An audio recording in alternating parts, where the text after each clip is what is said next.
सैनिकी परंपरेचे गाव हे पुस्तक भावी पिढीला प्रेरणादायी। आमदार उल्हास पाटील यांचे प्रतिपादन। सैनिक परंपरेचे गाव भाग 2 चे प्रकाशन उत्साहात। सैनिकी परंपरेचे गाव सैनिक टाकळी या पुस्तकाच्या माध्यमातून इतिहास संकलित करून लेखक मनोहर भोसले यांनी आपल्या गावाला उज्ज्वल भविष्य निर्माण करून दिले असल्याचे प्रतिपादन शिरोळ तालुक्याचे आमदार उल्हासदादा पाटील यांनी केले। ते पुस्तक प्रकाशन सोहळ्यामध्ये बोलत होते।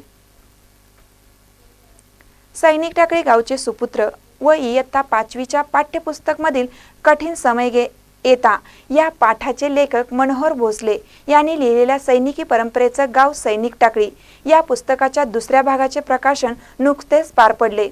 सैनिक समाज कल्याण मंडळाच्या सांस्कृतिक भवनामध्ये झालेल्या या समारंभाच्या अध्यक्षस्थानी माजी सैनिक कल्याण मंडळाचे अध्यक्ष BS पाटील होते। यावेळी बोलताना आमदार उल्हास पाटील म्हणाले की नृसिंहवाडी येथील श्री दत्त तीर्थक्षेत्र आणि खिद्रापूर येथील कोपेश्वर मंदिराबरोबर देशासाठी बलिदान देणाऱ्या सैनिक टाकळीमधील 18 जवानांचे स्मारक पर्यटकांच्या आकर्षणाचा केंद्रबिंदू व्हावे यासाठी प्रयत्नशील आहे। यावेळी कार्यक्रमाचे अध्यक्ष म्हणून बोलताना BS पाटील यांनी ग्रामस्थांना एक होऊन प्रगती साधण्याचे आवाहन केले। या समारंभामध्ये प्रमुख पाहुणे म्हणून उपस्थित असलेले कुरुंदवाड पोलीस स्टेशनचे सहाय्यक पोलीस निरीक्षक कुमार कदम यांनी आर्मी, नेव्ही, एअर फोर्स आणि पोलीस दलाच्या माध्यमातून देशसेवा करणाऱ्या जवानांचे कौतुक केले। अमर जवान स्मारकावरती फुले अर्पण करून आदरांजली वाहिल्या।